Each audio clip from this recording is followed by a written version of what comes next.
My name is Sarah, and I am 17 years old. I've always loved the carnival atmosphere, the dazzling lights that danced, the sweet scent of cotton candy and popcorn, and the joyful screams mixed with deafening music. However, my experience at a small carnival on the outskirts of town changed my perspective forever. One bright afternoon, my friends and I decided to visit a newly opened carnival. As we were buying our entrance tickets, an old man with vacant eyes handed me an extra ticket, saying it was a lucky prize. I accepted it politely without suspicion. The ticket looked different from the others, made of thicker paper and featuring an intricate pattern. At first, I ignored it and focused on the fun ahead. We tried various rides, ate delicious snacks, and laughed heartily. As night fell, I decided to try the classic carousel. As I sat on one of the brightly painted wooden horses, I remembered the extra ticket. I took it out of my pocket and held it. Suddenly, as the carousel began to spin, I felt something strange. The carnival lights started to dim, and the music changed to dissonant and chilling notes. The wooden horse I was on felt cold, and the pattern on the ticket in my hand began to glow faintly. I looked around.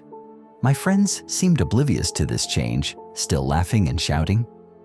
However, the view outside the carousel began to shift. The carnival buildings appeared to stretch and twist, shadows danced unnaturally, and I could hear indistinct whispers coming from the darkness. I tried to scream, but my voice was trapped. Then, I looked at the ticket in my hand. The intricate pattern now formed a horrifying image, tormented faces and outstretched hands emerging from a vortex of darkness. I realized that the ticket wasn't a lucky prize, but a key that opened a gate to a place I should never have seen. As the carousel slowed down, I saw that I was no longer in the carnival I knew. The surroundings were pitch black, illuminated only by the dim light emanating from the ticket in my hand. In the distance, I saw the silhouettes of moving figures, and I knew with chilling certainty that I would never be able to return. It turned out that the carnival itself was an entity, a soul-devouring trap. The old man was not a giver of lucky tickets, but a gatekeeper, deliberately giving special tickets to those with the potential to be drawn in. The ticket was a kind of anchor, binding the person's soul to the carnival's realm. By holding the ticket, I wasn't just seeing another world. I became part of that world, trapped in an eternal cycle of false joy and inevitable horror. My friends were safe because they didn't hold the cursed ticket.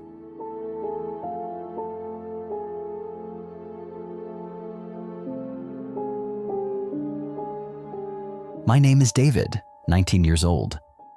Carnivals have always been fascinating to me, especially the houses of illusions. I love how they play with perception and make you doubt what you see. One night, while visiting a carnival famous for its world's largest house of illusions, I decided to go in alone. As soon as I stepped inside, I was greeted by winding corridors, mirrors that reflected my image in bizarre forms, and lighting effects that made the floor seem to tilt. At first, it was all fun tricks. However, the deeper I went, the more real the illusions felt. The walls seemed to pulsate. Echoing laughter grew closer and more menacing, and I began to feel like I was being watched. I tried to find an exit, but every door I opened only led to a more confusing room. The mirrors no longer reflected my face, but foreign faces with sinister smiles. I saw myself in the mirrors, but they moved on their own, waving with slow, threatening gestures. I started to panic, realizing this was no ordinary optical illusion. I ran, hitting walls that felt solid, then suddenly felt like air. I fell into darkness, and when I landed, I was in a room that looked like a derelict children's bedroom, complete with worn-out dolls whose eyes seemed to follow my every move. In the corner of the room, an old music box was slowly turning, playing a melody that was both familiar and deeply unsettling. I recognized the melody. It was the tune a clown at the carnival used to play when I was a child. The clown who never smiled, whose eyes always looked sad. I remembered the stories circulating about that clown, how he disappeared years ago after a tragic incident on one of the rides. I realized that this House of Illusions was not just an attraction. It was a place where lost souls, including the forgotten clown's soul, were trapped. The illusions I saw were not tricks, but memories and manifestations of their sorrow and fear. The dolls in the room were remnants of children who had once been trapped there. As I heard the music box melody, I not only recognized the sound, but also felt the clown's presence around me. He wasn't malicious, but he was the guardian of this place, trying to draw others to share his fate. Eventually, I found a small door hidden behind torn wallpaper. When I opened it, I didn't exit the House of Illusions, but into an equally confusing corridor, and I heard a whisper from behind the door I had just closed. "You will never leave here." The House of Illusions was a boundless prison, and I had just entered my cell.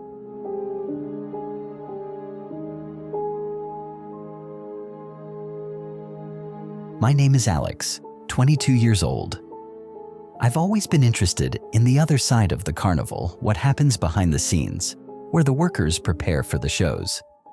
One night, I snuck backstage at the main carnival, wanting to see how they prepared for the evening performances. There, the atmosphere was very different.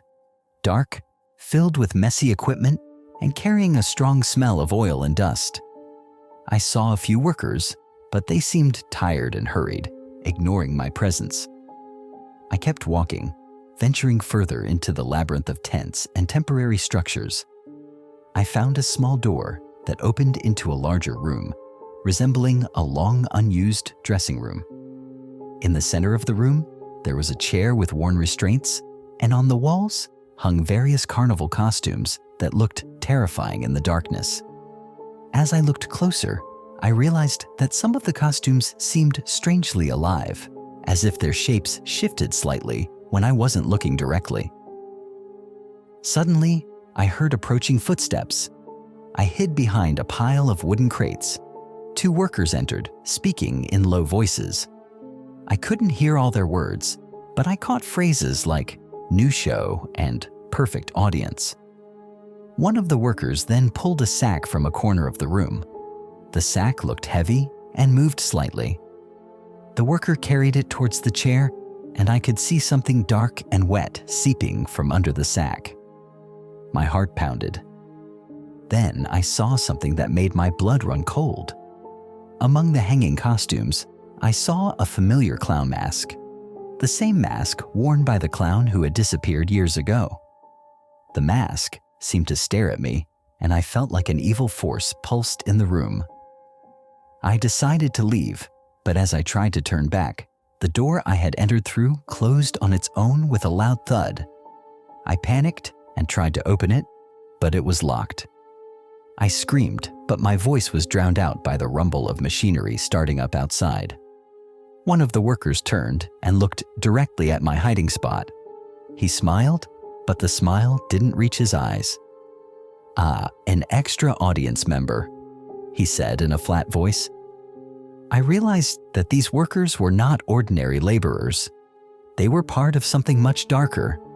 The shifting costumes weren't illusions, but entities wrapped in fabric. The sack they carried contained the next guest star for their show. And the clown whose mask I saw, he was one of the previous victims, now played by another entity. This carnival wasn't entertainment. It was a ritual, and I had just been chosen to be part of the performance, not as an audience member, but as the main ingredient. They didn't need tickets to bring me there. They just needed to find a suitable material.